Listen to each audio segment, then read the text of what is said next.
हाँ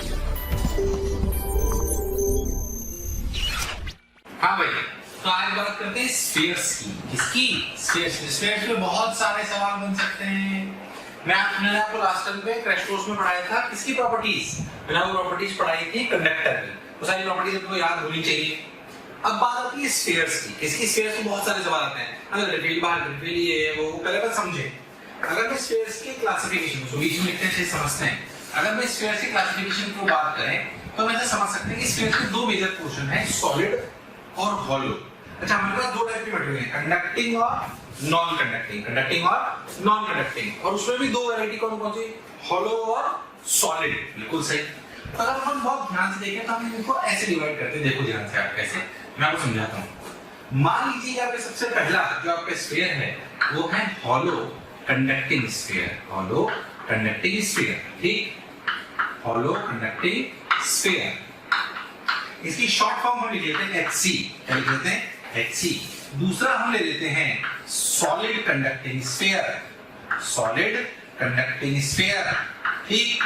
बिल्कुल सही बात है, सॉलिड कंडक्टिंग स्फीयर। अच्छा, तीसरा हम ले लेते हैं hollow non conducting. Hollow non conducting. अच्छा, चौथा हम कौन ले लेते हैं? चौथा हम ले लेते हैं हॉलो नॉन कंडक्टिंग। चौथा अपना कौन बचा? चलो खुद सोचो। Solid non conducting. Solid non conducting. Conducting और नॉन कंडक्टिंग में क्या अंतर है बेसिक अपन समझ चुके हैं। नॉन कंडक्टिंग में चार्ज जहां रखोगे वहीं मिलेगा, कंडक्टिंग में क्या सारा चार्ज बाहर मिलेगा, ये बात हम कर चुके हैं। इसकी शॉर्ट फॉर्म HC रख लेते हैं। इसकी शॉर्ट फॉर्म देखो HC, इसकी रख लेते हैं SC। क्या रख लेते हैं? SC, solid conducting. देखो इसकी क्या रख लेते हैं? HNC। क्या रख लेते हैं? HNC। और इसकी क्या रख लेते हैं? SNC। अब ये हम चाहते क्या है, हम क्या करना चाहते हैं? आप एक बात समझें कि कोई भी स्फीयर अगर है तो अगर मुझे बहुत सारे स्फीयर के सवाल करने हैं, अगर मुझे बहुत सारे स्फीयर के सवाल करने हैं तो मुझे उन स्फीयर्स के बारे में क्या क्या पता होना चाहिए। देखो थोड़ा छोटा सा बनाता हूं, देखो इसके एक पॉइंट अंदर ले लो, एक पॉइंट ले लो, पॉइंट बी बाहर। कोई भी टाइप का स्फीयर हो तो मुझे उसमें क्या क्या चाहिए? मुझे इलेक्ट्रिक फील्ड चाहिए A पर, मुझे पोटेंशियल चाहिए A पर, मुझे इलेक्ट्रिक फील्ड चाहिए B पर, मुझे पोटेंशियल चाहिए B पर। मैं चाहता हूं E और R का ग्राफ बनाया जाए, इसमें अंदर बाहर दोनों की बात हो। मैं चाहता हूं B और R का ग्राफ बनाया जाए, और मैं चाहता हूं कि सिस्टम की टोटल एनर्जी हो। मतलब हर स्फीयर के अगर मैं सवाल करना चाहता हूं तो हर स्फीयर की ये 7 चीजें मुझे पता होनी चाहिए। कौन कौन सा? अगर मैं बहुत सारे सवाल करना चाहता हूं, अंदर इलेक्ट्रिक फील्ड, बाहर इलेक्ट्रिक फील्ड, अंदर पोटेंशियल, बाहर पोटेंशियल, इलेक्ट्रिक फील्ड और आर का ग्राफ, इसे डायरेक्टली एग्जामिनेशन में पूछे जा चुके हैं। पोटेंशियल और आर का ग्राफ और इस सिस्टम की टोटल एनर्जी, क्योंकि खेल तो सारा इलेक्ट्रिक फील्ड का है, खेल तो सारा इलेक्ट्रिक फील्ड का है, तो मुझे ये सातों चीजें पता होनी चाहिए अगर मैं स्फीयर के बहुत सारे सवाल करना चाहता हूं। अब देखो कितने टाइप के स्फीयर हैं भाई? 4 टाइप के। हर एक टाइप में 7-7 सवाल। बिल्कुल सही। तो हमें 28 फॉर्मूले याद होने चाहिए, तभी हम सवाल कर पाएंगे। अच्छा, एक बात समझो, इलेक्ट्रिक फील्ड, पोटेंशियल और ये सारी चीजें किस बात पर डिपेंड करती है? चार्ज डिस्ट्रीब्यूशन पर। किस पर? चार्ज डिस्ट्रीब्यूशन पर। चलो भाई, सबसे पहले आते हैं हॉलो कंडक्टिंग स्फीयर। ठीक भाई, हॉलो कंडक्टिंग स्फीयर का मतलब ऐसा स्फीयर। हॉलो में वैसे आप दो टाइप की बातें कर सकते हो। हॉलो में दो टाइप की बातें होती है, थिन वॉल, जनरली हमारी यही बात होती है हॉलो की अगर बात हो, थिन वॉल। इसे कई बार शेल भी कहते हैं। क्या कहते हैं? शेल। और कभी कभी इसमें एक हॉलो स्फीयर ऐसा भी होता है जिसका इनर रेडियस भी हो और आउटर रेडियस भी हो। इनर रेडियस भी हो और आउटर रेडियस भी हो, पर जनरली कम आते हैं, पर इसके भी अपन बाद में बात करेंगे। अभी हम इनसे मतलब तो थिन वॉल हॉलो लिया, थिन वॉल अगर लिया अपन ने हॉलो कंडक्टिंग स्फीयर, तो इसमें पूरा मास कहां पर है? सरफेस पर। यानी कि जो चार्ज दोगे क्या वो भी सरफेस पर ही होगा, पर मास अंदर नहीं है। ये डायग्राम ऐसा बनेगा, ठीक भाई। मान लो कि मैं सॉलिड कंडक्टिंग स्फीयर लूं। अच्छा, इसका मतलब मुझे इसके सातों फॉर्मूले याद होने चाहिए। फिर इस वाले स्फीयर पे आते हैं। इस वाले स्फीयर में क्या मास अंदर है? बिल्कुल है, बिल्कुल है सर, अंदर मास बिल्कुल है। अच्छा, पर अगर मैं इसको चार्ज दूं तो बताओ चार्ज कहां मिलेगा? कंडक्टर का पूरा charge reside to its outer surface. क्या अंदर मास है? क्या अंदर चार्ज है? नहीं। क्या चार्ज पूरा बाहर है? हाँ। सर ये सातों फॉर्मूले तो चार्ज डिस्ट्रीब्यूशन पे डिपेंड करते हैं। सर इसमें मास नहीं है, इसमें मास है अंदर, पर सर चार्ज डिस्ट्रीब्यूशन तो इसका और इसका सेम है। पर चार्ज डिस्ट्रीब्यूशन तो इसका और इसका सेम है। बिल्कुल सही बोल रहे हो सर आप, चार्ज डिस्ट्रीब्यूशन तो इसका और इसका सेम है। अगर इसका और इसका चार्ज डिस्ट्रीब्यूशन सेम है तो क्या इसके और इसके सातों फॉर्मूले सेम होने चाहिए? हाँ, भले नाम अलग है पर फॉर्मूले सेम होंगे। हे भगवान, 28 में से 7 कम हो गए, ये दोनों अगर बराबर हो गए तो क्या फॉर्मूले 21 ही बचे? चलो भाई और आगे देखते हैं। Hollow non conducting sphere. चलो हॉलो नॉन कंडक्टिंग स्फीयर का मतलब क्या मास अंदर नहीं? अगर मास अंदर नहीं है तो अगर आप चार्ज यूनिफॉर्मली दोगे, कैसा दोगे? यूनिफॉर्मली। क्या चार्ज अंदर आ सकता है? नहीं, भी मास अंदर है ही नहीं। चार्ज की एग्जिस्टेंस बिना मास के होना संभव नहीं है, तो क्या इसमें भी पूरा चार्ज बाहर आएगा? हाँ। और अगर आप नॉर्मली क्या सारे केसेस में आप यूनिफॉर्मली डिस्ट्रीब्यूटेड लेते हो तो क्या ये वाला चार्ज डिस्ट्रीब्यूशन इसके जैसा है? हाँ। क्या ये भी इसके जैसा है? हाँ। मतलब ये तीनों कहने के लिए अलग अलग हैं, पर इन तीनों के फॉर्मूले क्या बिल्कुल वैसे हैं? सबके सातों सेम होंगे? बिल्कुल सही बोल रहे हो सर आप, बिल्कुल सातों के सेम होंगे। अगर इनके तीनों के फॉर्मूले सातों के सेम होंगे, यानी कि क्या अब हमारे फॉर्मूले सिर्फ 14 रह गए? कितने रह गए? 14। चलो आप देखो भी देखते हैं। सॉलिड नॉन कंडक्टिंग स्फीयर के अंदर मास हो सकता है? हाँ। के अंदर चार्ज हो सकता है? हाँ। क्योंकि ये नॉन कंडक्टिंग है तो चार्ज अंदर है। क्या इसका डिस्ट्रीब्यूशन सबके जैसा है? नहीं, अलग है। क्या इसके फॉर्मूले अलग होंगे? हाँ। इसमें डिफाइन करेंगे रो। क्या डिफाइन करेंगे? रो। बिल्कुल सही बात। पर एक बात समझो, क्या ये तीनों स्फीयर कहने में अलग हैं, पर क्या डिस्ट्रीब्यूशन सेम है? डिस्ट्रीब्यूशन सेम है। डिस्ट्रीब्यूशन सेम है।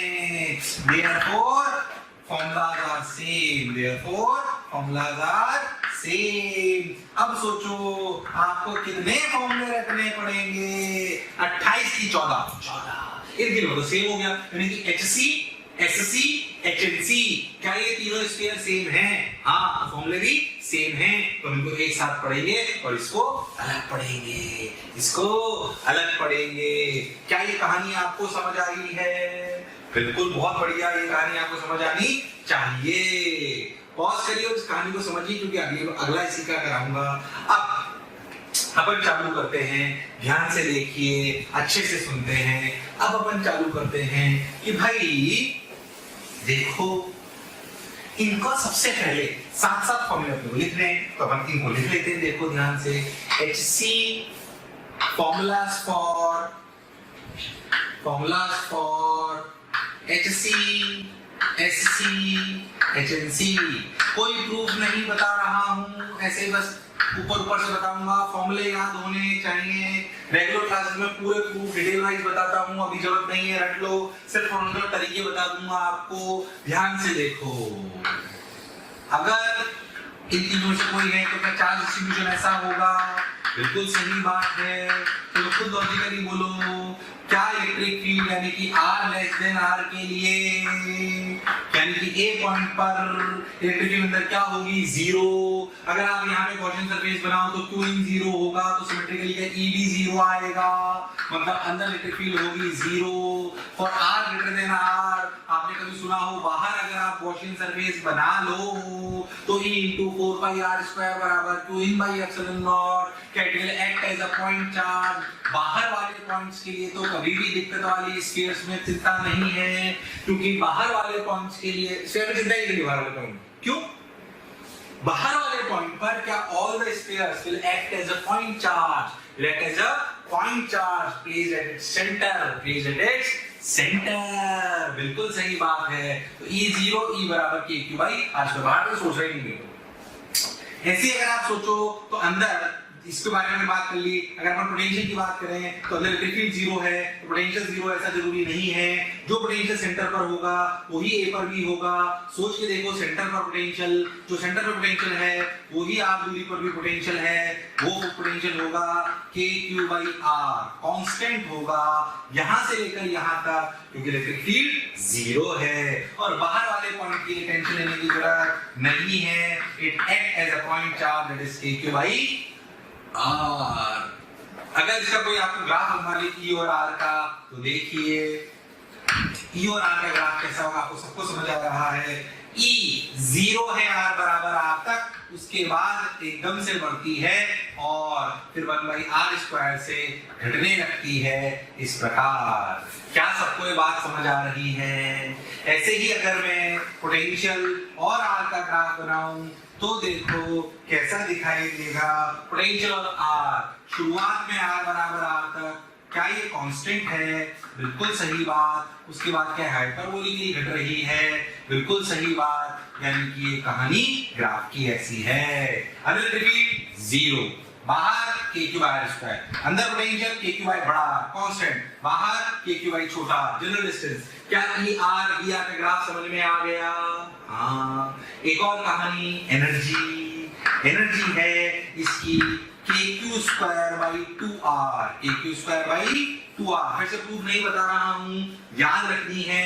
ये एनर्जी होती कहां है?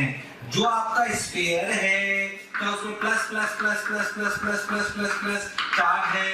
अगर अंदर इलेक्ट्रिक फील्ड 0 है तो एनर्जी अंदर होना संभव नहीं है। तो एक kq²/2r एनर्जी क्या पूरी की पूरी डिस्ट्रीब्यूटेड है? कहां पर? बाहर। तो आप कह सकते हो energy stored in electric field from R to infinity।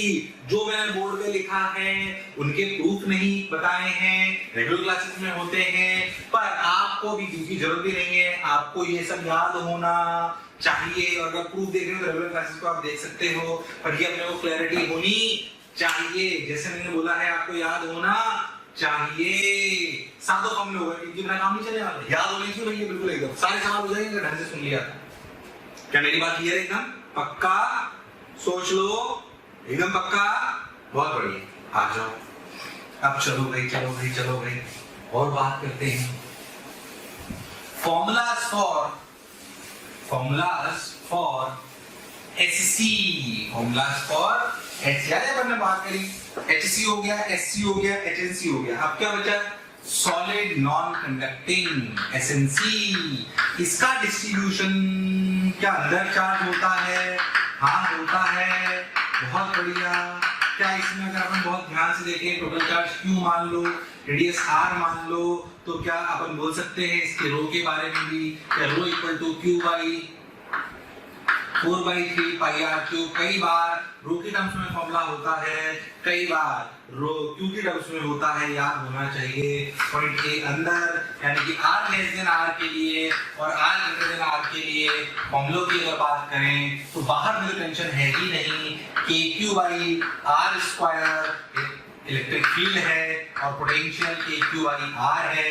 मैंने आपको पहले भी बोला था बाहरी पॉइंट्स के लिए टेंशन नहीं लेनी। For outside point all the spheres act as a point charge placed at its center। पर इसलिए ये दोनों फॉर्मूले अपने को याद होने चाहिए। देखो ध्यान से क्या क्या। इलेक्ट्रिक फील्ड का फॉर्मूला है kqr/r3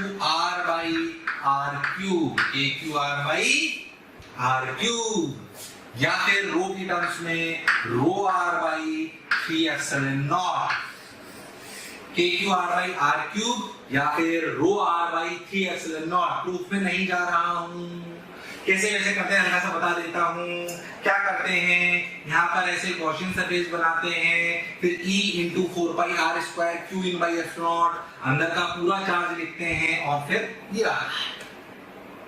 ऐसे पोटेंशियल का फॉर्मूला इसका फिर से बहुत अच्छा है। पोटेंशियल का फॉर्मूला लाते हैं इंटीग्रल E.dr से। क्या E आपको पता है? तो E.dr लगाते हैं, लिमिट लगाते हैं R से लेकर कैपिटल R तक, क्योंकि कैपिटल R पर आपको पोटेंशियल पता है।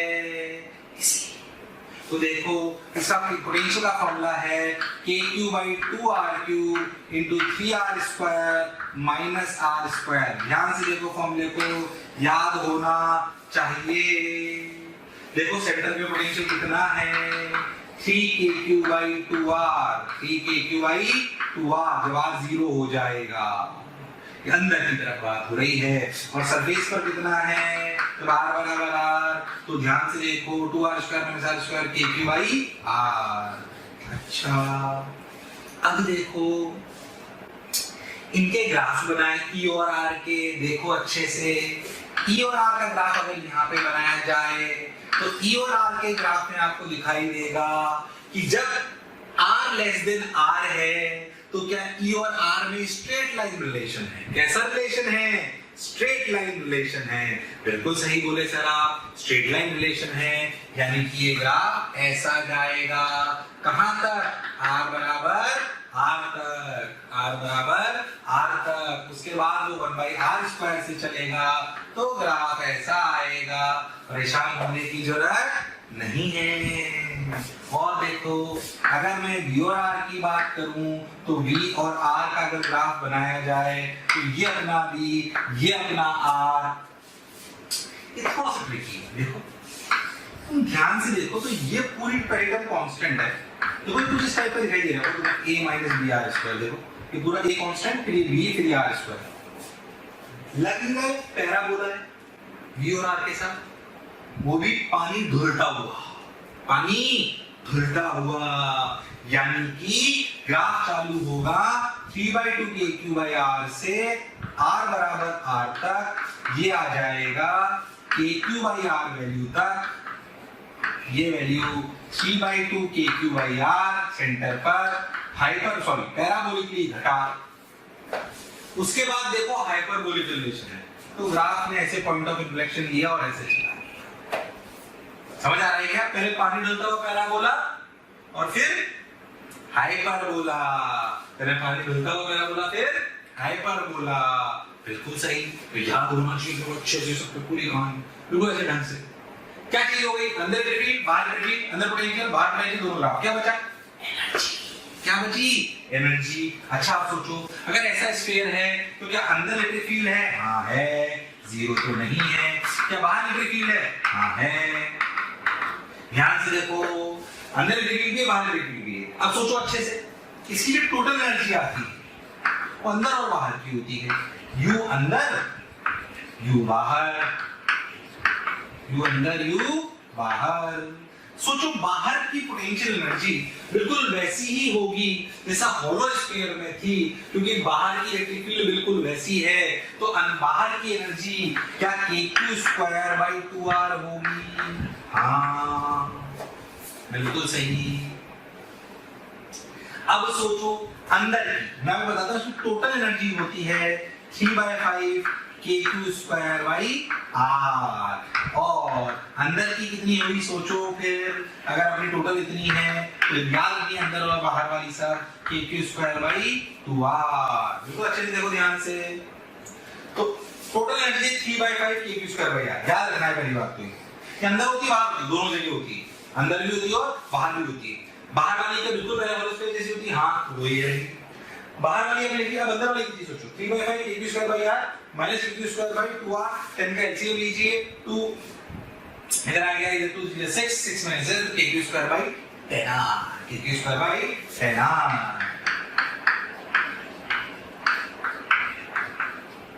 क्या कहानी एकदम क्लियर है? क्या कहानी एकदम क्लियर है?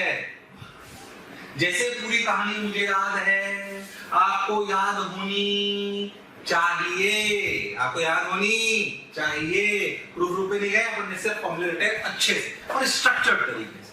कैसे बहुत सारे सवाल बनेंगे? हाँ बनेंगे। फिर से कह रहा हूँ, प्रूफ अभी मैंने नहीं दिए हैं, रेगुलर क्लासेस में देते हैं।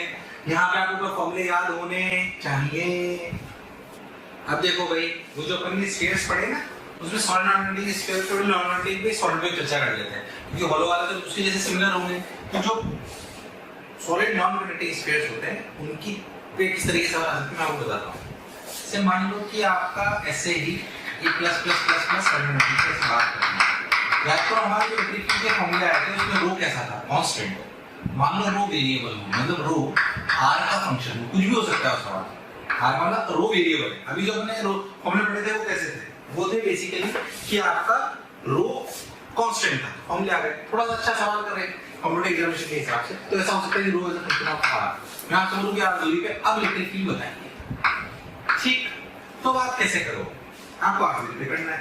तो तरीके तो उसी प्रकार के होते हैं कि भाई अपन ऐसे ही गॉसियन सरफेस मान लें, इस गॉसियन सरफेस में इधर मान लें, तो हम लिखेंगे integral E into 4E into D A बराबर Q in by epsilon naught. ये तो हमको लगाना ही है। अगर हम लिखें यहाँ पर तो लिखेंगे E into 4 pi R square. अब उलझन आ गई क्यू इन की। क्यों?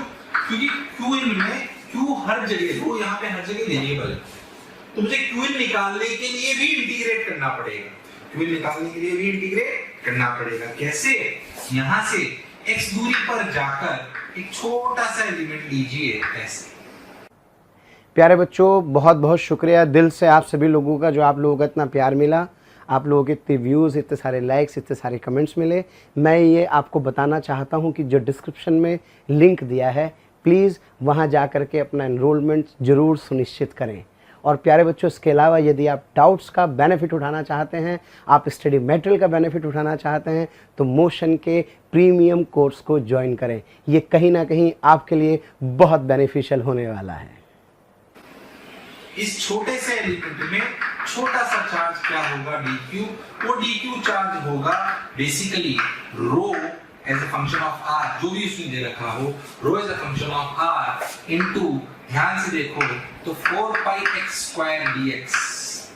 इसकी एरिया 4 पाई x स्क्वायर पतले से स्फीयर का और उसकी मोटाई dx।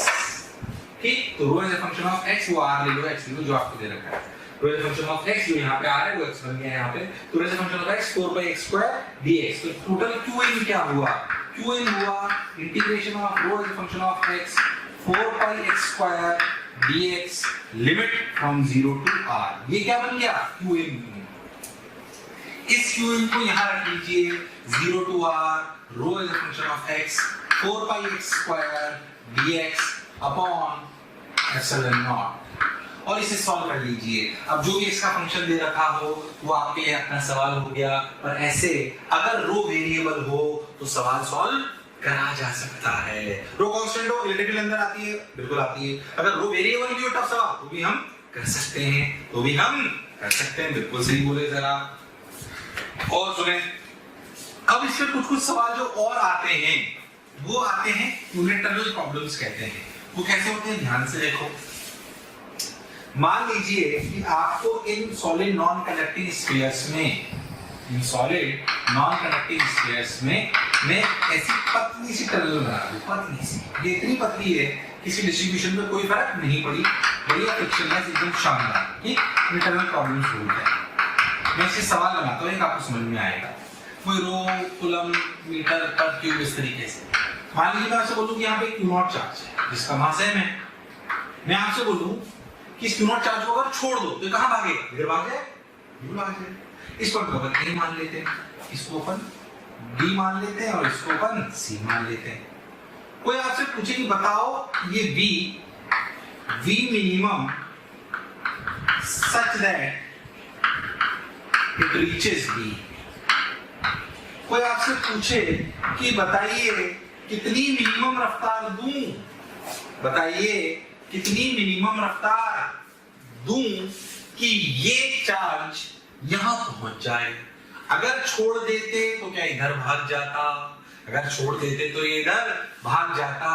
क्या ये इधर फेंका जाए तो इधर पहुंच सकता है? हाँ। अब कैसे करें? ध्यान से देखो, क्या इसको अगर यहां पहुंचाना है तो सोचो सेंटर तक अगर पहुंच गया तो क्या अपने आप यहां चला जाएगा? मतलब मैं इतनी रफ्तार दूंगी सेंटर तक पहुंच जाए तो अपने आप यहां चला जाएगा। तो एनर्जी कंजर्वेशन ए और बी के बीच में करेंगे, ए और सी के बीच में, क्योंकि ए और बी का पोटेंशियल तो सेम है, वो दोनों ही समय इस पर है। अगर मुझे बी तक पहुंचाना है, कहां तक पहुंचाना है? बी तक, तो एनर्जी कंजर्वेशन कहां से करें? सी पर, और सी पर जस्ट पहुंच जाए तो सी की रफ्तार क्या हो जाए? 0, और पूरी कंजर्वेटिव फील्ड है तो लिखा जाएगा potential energy at A plus kinetic energy at A equal to potential energy at C plus kinetic energy at C. अगर मिनिमम की बात करनी है तो kinetic energy at C just 0 हो जानी चाहिए। पोटेंशियल एट ए क्या लिखा जाएगा? Q naught into potential at A, याद करो सरफेस पर potential K Q by R plus kinetic energy half m v minimum square. Final kinetic energy, sorry potential energy centre पर, पीछे देखो क्या सेंटर पर पोटेंशियल 3/2 के Q बाई R प्लस 0। क्या आंसर निकल आएगा? हाँ बिल्कुल, बहुत बढ़िया सर। हो गया सवाल। सोचो मैं इसको यहां से ना छोड़ के r/2 से छोड़ता, तब भी तो सवाल कर सकते थे तुम लोग, क्योंकि क्या r/2 पे पोटेंशियल होता है, क्या वो हम फॉर्मूला kq/2r³ 3r² - r² से लिख सकते हैं। ऐसे बहुत सारे सवाल आ सकते हैं। कैसे और आ सकते हैं? सोच मैं यहाँ पे -q0 लेता और रफ्तार न देता और छोड़ देता और पूछता सेंटर पे क्या रफ्तार होगी, तब भी क्या एनर्जी कंजर्वेशन से सवाल कर सकते हैं। क्या ऐसे बहुत सारे सवाल बनाए जा सकते हैं। रेगुलर क्लास में हम 2-3 बना देते हैं, पर आपको बात समझ में आनी चाहिए। इस टनल की एक और खूबसूरती देखो। क्या इस टनल पे अगर आप बहुत ध्यान से देखो तो मैंने ऐसी पतली सी टनल बनाई अपने डायमेट्रिक पॉइंट्स को लेते हुए। अगर मैंने ऐसी पतली सी बनाई, सोचो कि अगर मैं इसके सेंटर पर एक -q0 चार्ज रख दूं, मास m रख दूं, सोचो मैं उसे x हिलाऊं, तो क्या उस पर इलेक्ट्रिक फील्ड जो लगेगी वो लगेगी ρx/3ε0। तो उसमें लगने वाला फोर्स क्या होगा, -ρx/3ε0 into q0, यानी कि ρq0x। आपको नहीं लगता ये फोर्स एसएचएम की इक्वेशन है? तो क्या इसको लिख देंगे, क्या ये इक्वेशन है बराबर -kx टाइप हो गई, तो आपको नहीं लगता ये पार्टिकल एसएचएम करेगा? हाँ। टाइम पीरियड के निकाल सकते हो? हाँ। अच्छा सी खूबसूरत बात है क्या, अगर आप इस टनल को डायमीटर से ना पास करते हुए ऐसे ले लो, तब भी ये टाइम पीरियड यही इक्वेशन आएगी और टाइम पीरियड सेम आएगा।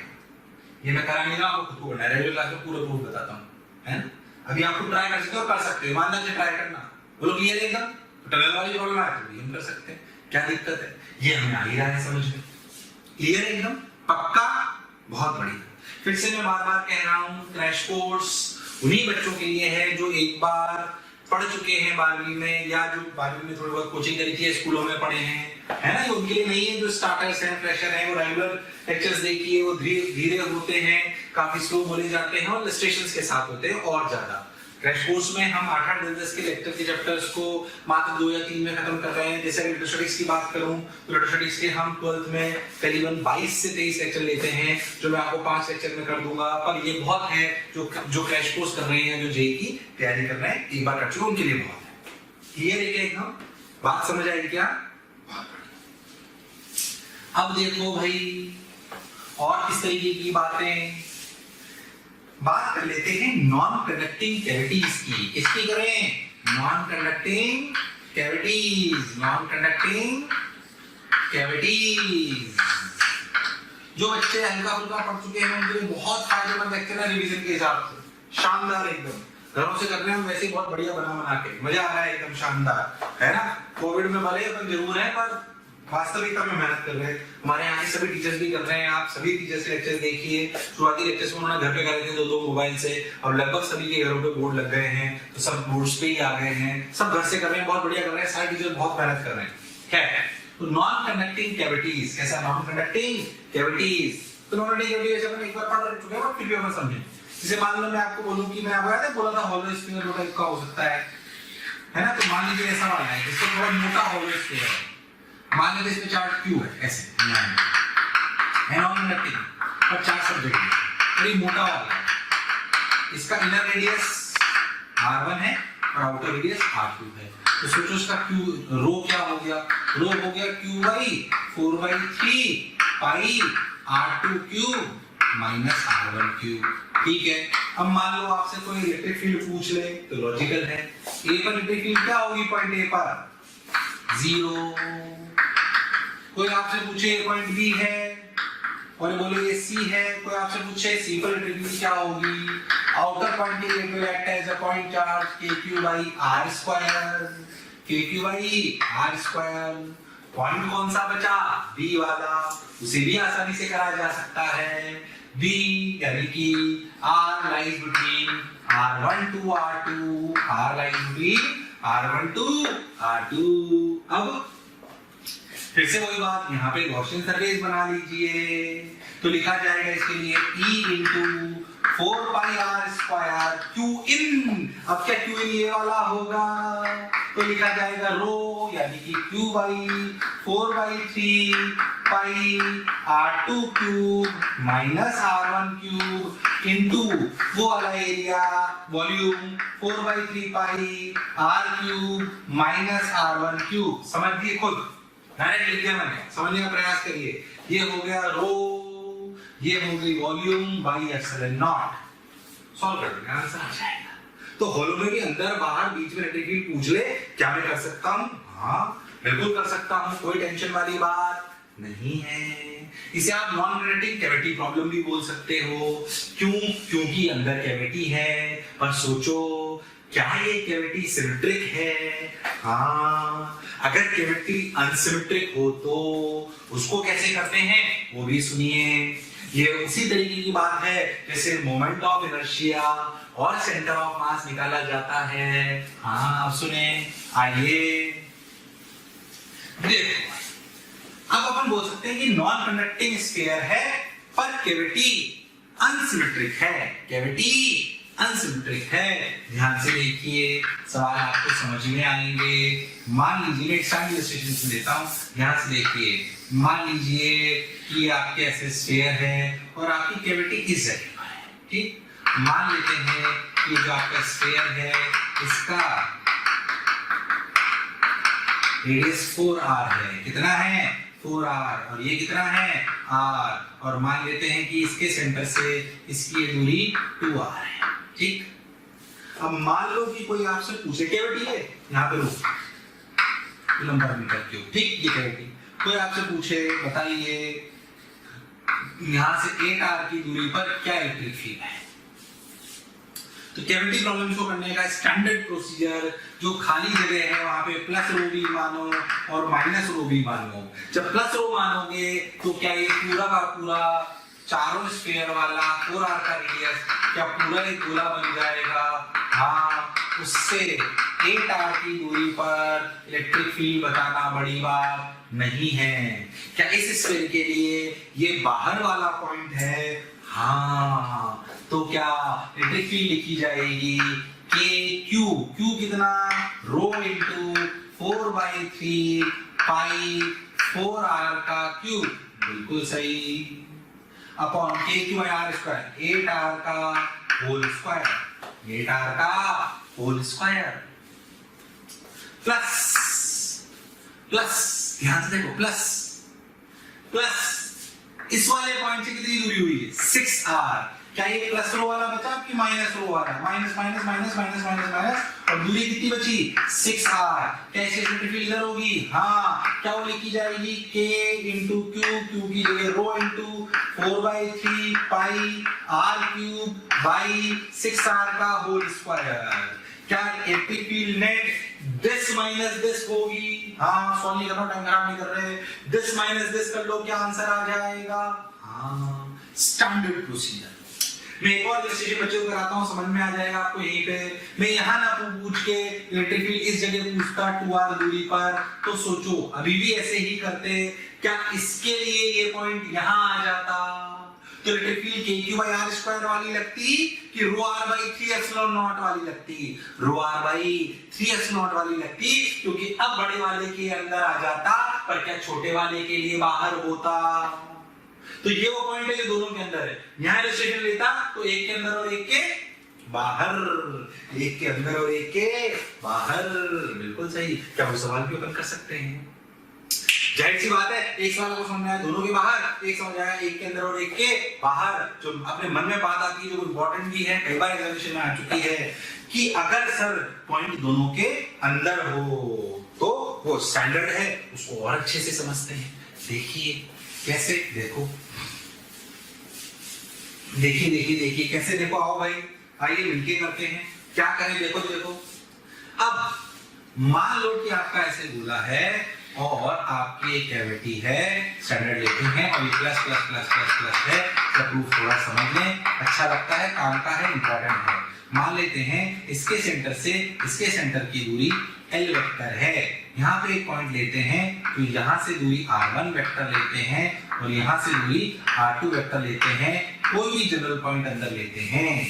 प्लस रो माइनस रो अगर मान लें तो क्या पूरे बड़े के अंदर अगर अपन समझे तो क्या ये वाले पॉइंट के लिए क्या ये इलेक्ट्रिक फील्ड ऐसे r1 वेक्टर दूरी पर होगी। हाँ, ऐसे ही ये वाला एक छोटा सा उसके भी अंदर आ गया, minus minus minus minus minus minus minus minus minus, ये दूरी क्या r2 वेक्टर दूरी पर होगी। हाँ, बिल्कुल सही। अब देखो, जब हमने कोई स्फीयर लिया था तो उसके अंदर जो इलेक्ट्रिक फील्ड आई थी, वो इलेक्ट्रिक फील्ड क्या, जो आपने इलेक्ट्रिक फील्ड आई थी वो आई थी रो r by 3 एप्सिलॉन नॉट। असलियत में वो इलेक्ट्रिक फील्ड थी रो r vector by 3 epsilon not. क्या इलेक्ट्रिक फील्ड इसी डायरेक्शन में थी, तो ऐसे थी, उसी r वेक्टर डायरेक्शन में, तो प्लस होगा तो अपने आप इधर, माइनस होगा तो अपने आप अपोजिट। अब सोचो, यानी कि इस जगह पे इलेक्ट्रिक फील्ड इसकी वजह से E1 वेक्टर क्या रो r1 vector by 3 epsilon not E net लिखते हैं, तो क्या E1 वेक्टर आ गया प्लस उसकी वजह से रो मतलब माइनस रो, माइनस को आया समझ में आया, minus rho r2 vector by 3 epsilon naught. बिल्कुल सही, यानी कि क्या net electric field rho by 3 epsilon naught r1 vector minus r2 vector. बिल्कुल सही से समझ आ रहा है। यानी कि अब इस डायग्राम को देखो, आपको लगता है L vector plus R2 vector is R1 vector. बिल्कुल सही सर, लगता क्या दिख ही रहा है, L vector plus R2 vector equal to R1 vector, क्या L vector equal to R1 vector minus R2 vector. हाँ, अरे यहाँ भी R1 vector minus R2 vector आ रहा है, अरे ये तो L वेक्टर है। हाँ, यानी कि क्या rho L vector by 3 epsilon naught. ओ अरे तो इलेक्ट्रिक फील्ड कांस्टेंट आ गई, यानी कि इस पॉइंट को कहीं पे भी नचाओ अंदर, क्या यही इलेक्ट्रिक फील्ड आएगी। और ये काम की बात होती है, ऐसे नॉन कंडक्टिंग कैविटी के अंदर इलेक्ट्रिक फील्ड जनरेट कर सकते हैं जो कांस्टेंट होती है। कैसी होती है, कांस्टेंट, और क्या उसकी डायरेक्शन वो ही होती है जो L वेक्टर की होती है। हाँ, electric field I rho L vector by 3 epsilon naught, और इसकी खूबसूरत बात यही है कि ये कांस्टेंट आती है। कैसी आती है, कांस्टेंट, इसलिए घबराने की जरूरत नहीं है, कांस्टेंट आ गई जो बात बन गई, मैं आ गया, बढ़िया शानदार एकदम क्लियर। तो ये कंडक्टिंग नॉन कंडक्टिंग कैविटीज के अनसिमेट्रिक भी अगर हो तो भी हमें सवाल समझ में आने चाहिए। रो वेरिएबल हो तब भी हमें कोई दिक्कत नहीं है, मोटा होलो स्फीयर हो तब भी हमें कोई दिक्कत नहीं है, और बाकी स्टैंडर्ड फॉर्मूले तो हमें याद हैं ही। अब हम क्या पढ़ेंगे, अब हम पढ़ेंगे कंडक्टिंग कैविटीज। क्या पढ़ेंगे, कंडक्टिंग कैविटीज। आइए कंडक्टिंग कैविटीज पे चर्चा चालू करते हैं।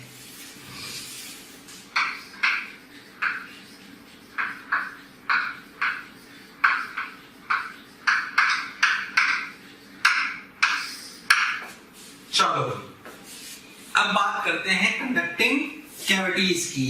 कंडक्टिंग कैविटीज, चलो भाई कंडक्टिंग कैविटीज अपन तो पहले ऐसे सिंपल एक लेते हैं, ये मोटा होलो स्फीयर टाइप जैसे अपन उसमें चालू करा, मोटा होलो स्फीयर लेते हैं दो भाई, और ये कंडक्टिंग है, नॉन कंडक्टिंग नहीं। मान लीजिए इसका इनर रेडियस R1, मान लीजिए इसका inner radius outer radius R2। सोचो मैं इस कैविटी में को में चार्ज दे दूं Q, इतना दे दूं Q, पहले बोला Q जब जाएगा कहां, all the charge inside to its outer surface. बहुत बढ़िया, लो भाई सारा बाहर मिल गया। अब खुद दे क्या मुझे ये पॉइंट ए, ये पॉइंट बी, ये पॉइंट सी, चलो खुद बताओ। पॉइंट ए में electric field 0।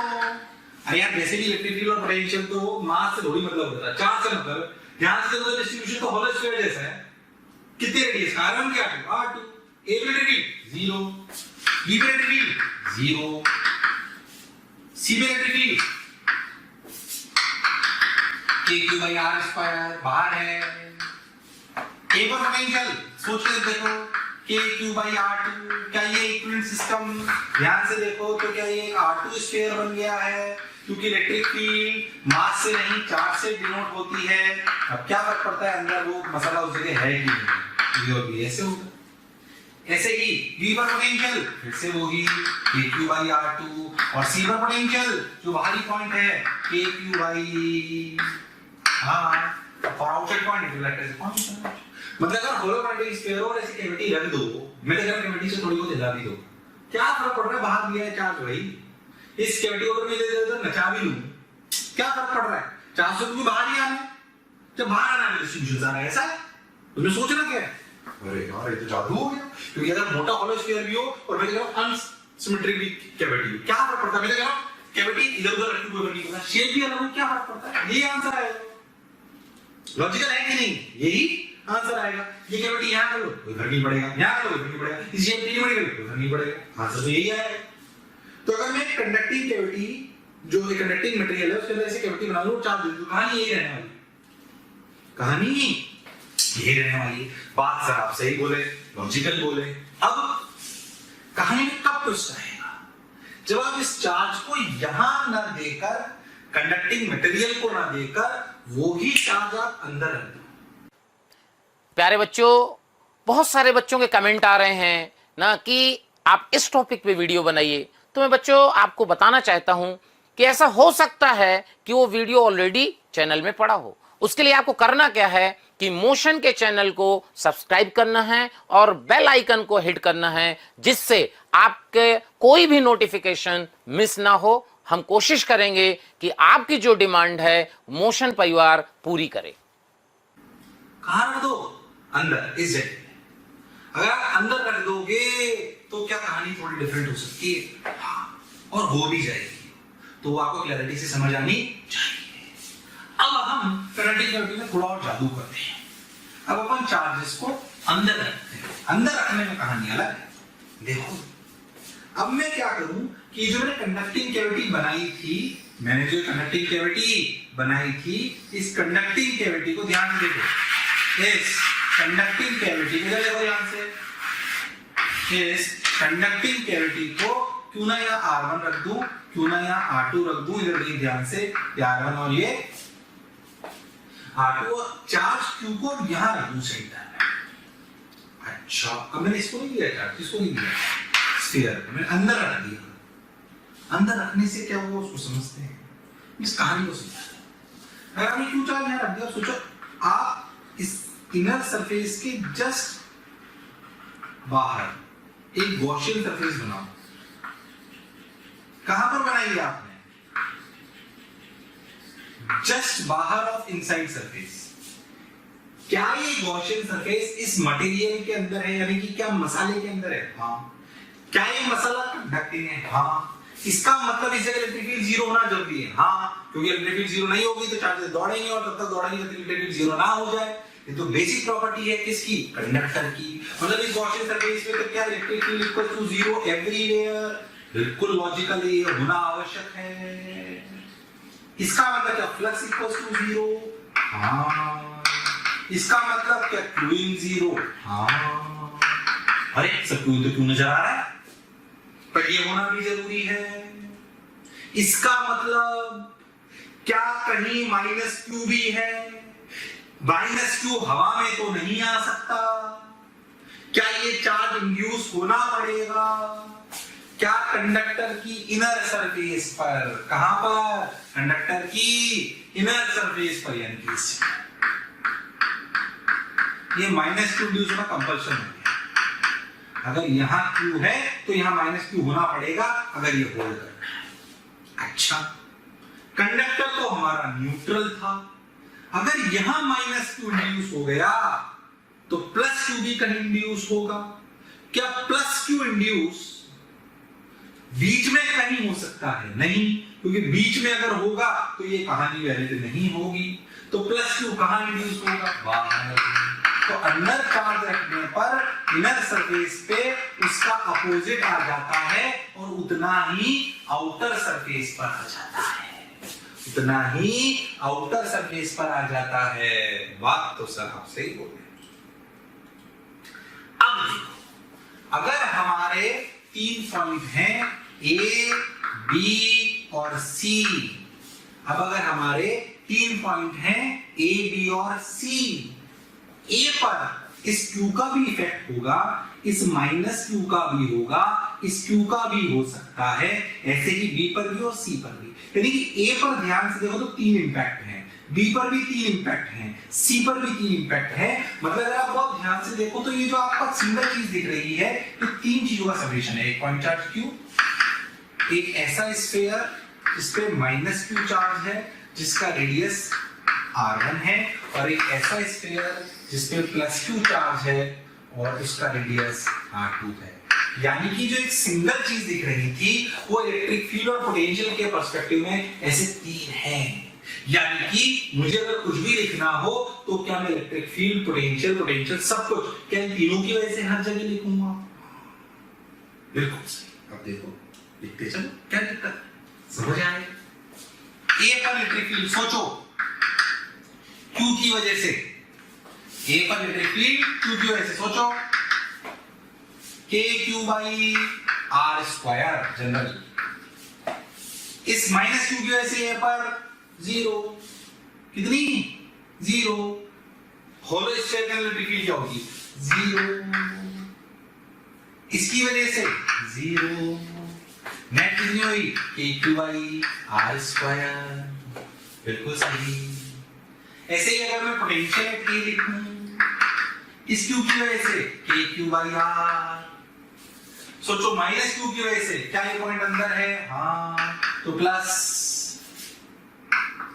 Minus K Q by R1, सही बोल रहे हो, प्लस उसकी वजह से के क्यू बाई R2, तीनों का सम। देखो लिख लिया आपने, बढ़िया बात बता रहा हूं कि पोटेंशियल लिखिए ए पर, बी पर देखो नेट बी, काम की बात है। इसकी वजह से K Q by general R square, minus Q के लिए बाहर वाला तो minus K Q by R square, उसकी वजह से जीरो, टोटल जीरो। क्या बी मसाले के अंदर है? क्या जीरो आनी चाहिए? क्या आ रही है? मतलब जो बड़ा वो समझा बिल्कुल सही है। पोटेंशियल एट बी खुद के क्यू की वजह से K Q by R minus K Q by R plus K Q by R2, सोचो उसकी वजह से कांस्टेंट आती है होलो स्फीयर के अंदर, तो के क्यू बाई R2 क्या कांस्टेंट आया? आना भी चाहिए क्योंकि बी मसाले के अंदर है, वहां इलेक्ट्रिक फील्ड जीरो आनी चाहिए और पोटेंशियल कांस्टेंट आना चाहिए। बात बिल्कुल सही है। Electric field at C, Q की वजह बाहर K Q by R square, minus Q की वजह से K Q by R square plus K Q by R square equal to again K Q by R square, और outside point it should act as a point charge, यानी कि सिर्फ इस charge पे depend कर गया। हाँ, ऐसे पोटेंशियल एट सी लिखें तो K Q by R minus K Q by R plus K Q by R again K Q by R. Outside point के लिए क्या पॉइंट चार्ज की तरह बिहेव करा? सबसे अच्छी बात की ए वाली, देखो कहीं भी इलेक्ट्रिक पोटेंशियल कुछ मुझे आता है, सोच अंदर रखो बाहर रखो कुछ भी करो, मुझे कोई दिक्कत नहीं, मैं कर सकता हूं इन सवालों को। सोचो तो पूरा चार्ज बाहर दे दो तो भी मुझे सवाल करना आता है, अंदर रख दो तो भी मुझे आता है, तो ये कहानी मुझे समझ आ रही। बहुत बढ़िया बात बताइए, मैंने अगर आपने नहीं पढ़ाया तो बहुत शानदार क्लैरिटी होनी चाहिए एकदम, के बाद अच्छे समझ में आई पक्का। सोच लो, अच्छे से पॉज करके देखो इसको ध्यान से, पलट पलट के। चलो मैं तो कहता हूं मैं आपको थोड़ा सा टफ सवाल और दे देता हूं, उसमें ऐसी कौन सी खास बात है? देखो भाई थोड़ा टफ सवाल और क्या है? टफ सवाल इसमें क्या करो, समझ में आ गई तो बात कोई दिक्कत नहीं है। मैं कहता हूं ये रेडियस 2r ले लो, ये रेडियस 3r ले लो, यहाँ पे सब जगह मसाला ले लो, यहाँ पे चार्ज q रख लो, इसको चार्ज 3q दे दो, मतलब मैंने दोनों काम करे, अंदर भी लग गया 3q भी दे दिए।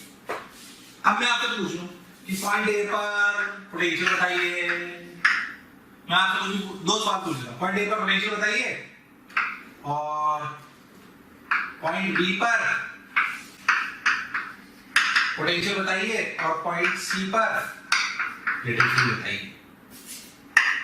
तीन सवाल आपको करने हैं। मान लो क्या करा हमने, तब कर दिया सवाल, अंदर भी चार्ज लग गया, कंडक्टर को भी 3q दे दिया, ये तीनों आंसर लिखने हैं। वीडियो को पॉज करो और सवाल ट्राई करो, वीडियो को पॉज करो और सवाल ट्राई करो, मैं सॉल्यूशन बताता हूं फिर।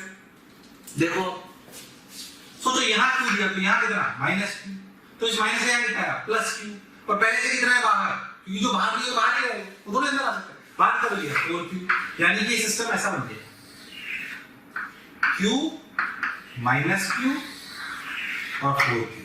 अब लिखना चालू कर लो, पॉइंट ए अंदर वाला तो k q by r minus k q by 2r plus k into 4q/3r, जो भी आंसर आया आ गया। पोटेंशियल बी वाली जगह तो kq/r minus kq/r plus k into 4q/3r, क्या कांस्टेंट आना चाहिए? हाँ। इलेक्ट्रिक फील्ड एट सी, सोचो ही मत, इस q और माइनस q का बाहर कोई इंपैक्ट नहीं आएगा, सिर्फ इसका आएगा। तो क्या लिखोगे? 3kq/r, sorry 4kq/r²। भाग 4kq है ना, तो कितना बचा? 4k into 4q/r। बिल्कुल सही है। लो अच्छा, टफ सवाल हो गया, खत्म, बहुत बढ़िया। तो सही बोले आप एकदम अच्छे से। क्या बच्चा क्लियर है एकदम पक्के से? और बातें बताता हूं मैं आपको इसमें, और क्या क्या कर सकते हैं, देखो ध्यान से देखो।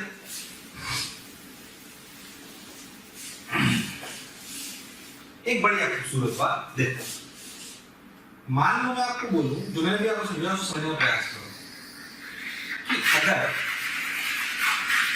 मैंने यहाँ कोई चार्ज रखा Q, तो यहाँ कितना है? -Q, यहाँ कितना है? +Q। बाहर आपने रख दिया ये, मैं थोड़ा टफ सवाल देता हूँ, इसको बोलो Q इनसाइड, ठीक, इसे बोलो Q आउटसाइड। और मैं तो कह रहा हूं कि आप एक एक्सटर्नल फील्ड भी लगा लो, ये एक्सटर्नल, ठीक, या आप ऐसे समझो कि इसको अपन यहाँ पे एक चार्ज करते हैं। सोचो यहाँ पे जो भी मैंने Q टेस्ट चार्ज रखा, बाहर इस टेस्ट चार्ज पे इन दोनों की वजह से क्या इलेक्ट्रिक फील्ड है? 0। तो इलेक्ट्रिक फील्ड है किसकी वजह से? इसकी वजह से। यानी कि जो Q एक्सटर्नल, जो Q चार्जेस को इंपैक्ट कौन डालता है? सिर्फ ये, ठीक, ये दोनों का बाहर कोई इंपैक्ट। आप और बहुत ध्यान से सोचो तो ये Q और -Q अपने आप को -Q ऐसे रीअरेंज करता है कि इन दोनों की वजह से इस बाउंड्री के बाहर दुनिया में सब जगह इलेक्ट्रिक फील्ड 0 होती है। सो Q inside arranges himself in such a way, ध्यान सुनना statement, Q inside arranges in such a way that electric field is 0 everywhere outside from inner surface due to Q and -Q। समझ में आया? बोले जो अंदर चार्ज रखा गया है और जो अंदर इंड्यूस हुआ है, उन दोनों की वजह से इस इनर सरफेस की बाहर दुनिया में कोई लेना देना नहीं है। मतलब ये दोनों मिलकर इस पर कोई इंपैक्ट नहीं डालेंगे, तो कौन डालेगा? ये। तो उल्टा भी तो सही है। क्या उल्टा सही? क्या ये इन पे कोई इंपैक्ट डालेगा? नहीं, ये डालेगा, ये इनको नहीं छेड़ेगा, ये भी इनको नहीं छेड़ेगा। ये किसको छेड़ता है? इसको। ये किसको छेड़ता है? इसको। ये किसको छेड़ता है? इसको। ये किसको छेड़ता है? इसको। बात बिल्कुल सही है। यानी कि बाहर वाला बाहर वाली के साथ, अंदर वाला अंदर वाली के साथ। अब समझ आया? बाहर वाला बाहर वाली के साथ और अंदर वाला अंदर वाली के साथ एक दूसरे को छेड़ते नहीं हैं। तो ये जो मटेरियल होता है ये बाहर वाली दुनिया से इसे कट ऑफ कर देता है। And this phenomenon is known as electrostatic shielding. This phenomenon is known as electrostatic shielding. This phenomenon is known as electrostatic shielding. Electrostatic shielding है क्या? shielding है कि अंदर वाला अंदर वाली के साथ और बाहर वाला बाहर वाली के साथ, ये इसको ये दोनों इंश्योर करते हैं कि बाहर इलेक्ट्रिक फील्ड 0 और ये दोनों इंश्योर करते हैं कि बाहर इलेक्ट्रिक फील्ड 0। मतलब आप ऐसा बोल सकते हो कि अगर ये पॉइंट B है तो सोचो यहाँ पे 4 कारणों से इलेक्ट्रिक फील्ड है। Electric field due to Q, electric field due to Q inside, electric field due to external plus electric field due to Q outside। इन सबका समीशन 0 है और ये बात भी सच्चाई है कि इन दोनों की वजह से भी 0 है और इन दोनों की वजह से भी 0 है। B पर इसके इलेक्ट्रिक फील्ड, इसके इलेक्ट्रिक फील्ड, एक्सटर्नल के इलेक्ट्रिक फील्ड, इस इलेक्ट्रिक फील्ड, 4 कारणों से इलेक्ट्रिक फील्ड 0 है और B क्योंकि मसाले के अंदर है तो नेट 0 होना चाहिए। पर ये भी सच्चाई है कि इन दोनों की वजह से भी 0 है और इन दोनों की वजह से भी 0 है। इसलिए इसे चेंज करोगे तो ये चेंज होगा, इसे चेंज करोगे तो ये चेंज होगा। ये इसको नहीं छेड़ेगा, ये इसको नहीं छेड़ेगा। ठीक है, तो ई एक्सटर्नल इफेक्ट्स Q आउटसाइड क्यों आउटसाइड इफेक्ट्स हूं?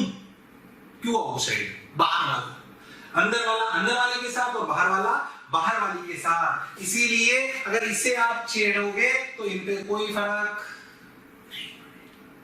इसीलिए ऐसे इंस्ट्रूमेंट्स जो इलेक्ट्रिक फील्ड के लिए सेंसिटिव होते हैं उनको कंडक्टिंग कैविटी के अंदर रखा जाता है, ताकि बाहर अगर इलेक्ट्रिक फील्ड चेंज भी हो तो उसको कोई फर्क नहीं पड़ता।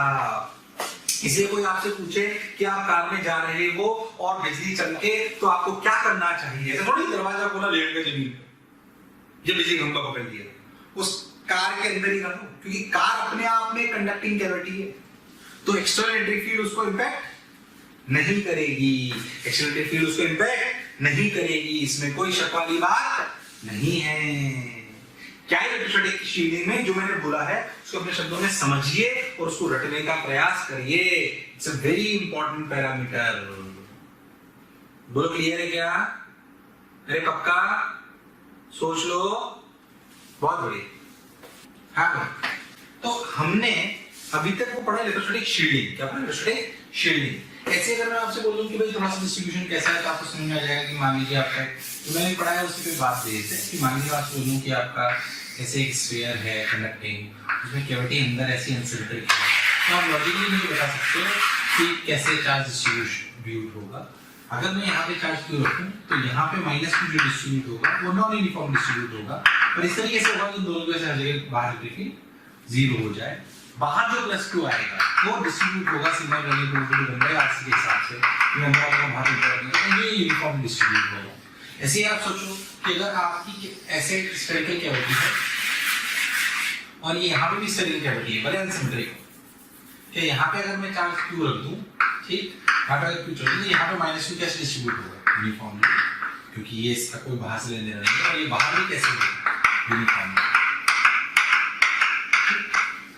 ऐसे ही अगर बाहर की सरफेस ऐसे अनइवन हो पर अंदर ऐसे कैविटी हो तो ये ऐसे मसाला सब जगह हो और यहाँ क्यू रख दो तो यहाँ कैसे डिस्ट्रीब्यूट होगा? Minus Q. और बाहर कैसे डिस्ट्रीब्यूट होगा? Uniformly distributed. और बाहर कैसे डिस्ट्रीब्यूटेड होगा? Non uniformly distributed. ऐसे ही अगर अपनी कैविटी ऐसे हो और कैविटी भी अनसिमेट्रिक हो और यहाँ क्यू रख दो तो यहाँ minus Q non uniformly distributed होगा और यहाँ पे प्लस क्यू कैसे डिस्ट्रीब्यूटेड होगा? Uniformly distributed. सिंपल सिंपल सवाल इस तरीके के आ सकते हैं। आपको क्लैरिटी होनी चाहिए, क्लैरिटी होनी चाहिए। बोलो क्लियर है क्या? ठीक। इसमें कुछ बात एक बार एग्जामिनेशन में आई, क्या मैं आपको बताता हूँ, देखिए ध्यान से। उन्होंने क्या बोला, मैं आपको सवाल बताता हूँ, खुद सोचना, वीडियो को पॉज करके फिर मैं जो बता रहा हूँ उसको देखना, ठीक है? चलो, उन्होंने बोला कि आपके पास एक स्फीयर है, ठीक, इस स्फीयर पर एक कैविटी है, वो भी सिमेट्रिक है। उन्होंने बोला कि जो आपने चार्ज रखा अंदर क्यू वो थोड़ा सा सेंटर पे रख के प्लस क्यू यहाँ रखा, तो उन्होंने बोला कि अगर आप ऐसे रख दो तो बताओ इलेक्ट्रिक फील्ड लाइंस किस प्रकार की होंगी? इलेक्ट्रिक फील्ड लाइंस किस प्रकार की होंगी? इलेक्ट्रिक फील्ड लाइंस किस प्रकार की होंगी? पॉज करो वीडियो को और सोचो किस प्रकार की। उन्होंने 4 ऑप्शन दिए थे, मैं 4 ऑप्शन नहीं दे रहा हूँ, बस सोचो। 4 ऑप्शन देखिए आपको ज्यादा अच्छे समझ में आएगा, तो 4 ऑप्शन मैं नहीं दे रहा हूँ, आप सोचो बस। अब सुनो कैसे, क्योंकि ये क्यू है तो सोचो ये लाइंस जो होंगी वो यहाँ पे जो माइनस क्यू आएगा वो यूनिफॉर्मली डिस्ट्रीब्यूट होगा, नॉन यूनिफॉर्मली होगा। अब सोचो यहाँ पे लाइंस हो नहीं सकती, तो ये लाइंस इस प्रकार होंगी। सोचो इस पे ऐसे परपेंडिकुलरली गिरेगी, कैसे गिरेगी? परपेंडिकुलरली, इस प्रकार। और बाहर क्योंकि प्लस की डिस्ट्रीब्यूशन होगा यूनिफॉर्म, तो वो इस प्रकार से गिरेगी। समझ में आ रहा है? इस प्रकार से लाइंस होंगी। ऐसा होने से जरूरी है कारण, क्योंकि परपेंडिकुलर तभी गिरेंगी क्योंकि इक्विपोटेंशियल रीजन है। कंडक्टर कैसा होता है? इक्विपोटेंशियल रीजन, तो क्या लाइंस परपेंडिकुलर टर्मिनेट करेंगी? हाँ। जो 4 ऑप्शन थे उसमें 2 में तो अंदर लाइंस थी, तो पॉसिबल ही नहीं। जो एक और सवाल था उसमें लाइंस ऐसी सीधी सीधी गिर गई, मतलब 90 डिग्री पे नहीं दिख रही थी, इसलिए वो गलत था। चौथा ऑप्शन ये था जो सही। क्या बात समझ आई है अच्छे से? किस तरीके के सवाल अपन कर सकते हैं? बिल्कुल कर सकते हैं, इसमें हमें कोई दिक्कत वाली बात नहीं। चलो तो कंडक्टिंग कैविटीज की बात हुई, इस तरीके से सुंदर सुंदर अच्छा अच्छा कम मजा आया। अब देखो और अगर आपको हमारे वीडियो पसंद आ रहे हैं तो आप उसको जरूर से जरूर लाइक एंड शेयर करें। उसके पीछे बेसिक लॉजिक ये है कि बहुत सारे ऐसे बच्चे हैं जिनके जो ये चीज़ें नहीं अभी अडॉप्ट कर पा रहे हैं ईजिली, उन तक ये सारी चीज़ें पहुंच जाएं। इसके लिए हम आपसे बोल रहे हैं इसको लाइक एंड शेयर करें। तो नर्सरी चिड़ी पढ़ ली हमने, ये पढ़ लिया हमने, वो पढ़ लिया। अब देखो कभी कभी ऐसे सवाल आते हैं कि जब आप ये बोलते हैं touching of two conductors, touching of two conductors, touching of two conductors, touching of two conductors, आइए टचिंग ऑफ टू कंडक्टर्स। अब क्या है देखो ध्यान से, टचिंग ऑफ टू कंडक्टर्स, जब भी दो कंडक्टर को ऐसे कनेक्ट करते हैं, मान लीजिए ऐसे दो कंडक्टर है, इनको अपन ने किसी वायर से कनेक्ट कर दिया, तो जो एक बात समझ में आनी चाहिए कि मान लीजिए मैं आपसे बोलूं कि यहाँ पे ये चार्ज मतलब इसका रेडियस r है और इसका रेडियस r है, और मैं आपसे बोलूं कि इस पर चार्ज 4q है और इस पे चार्ज q है। मैं आपसे बोलूं इसे क्लोज कर दें तो आपसे बोलेगा बताइए इसमें फाइनल चार्जेस क्या होंगे।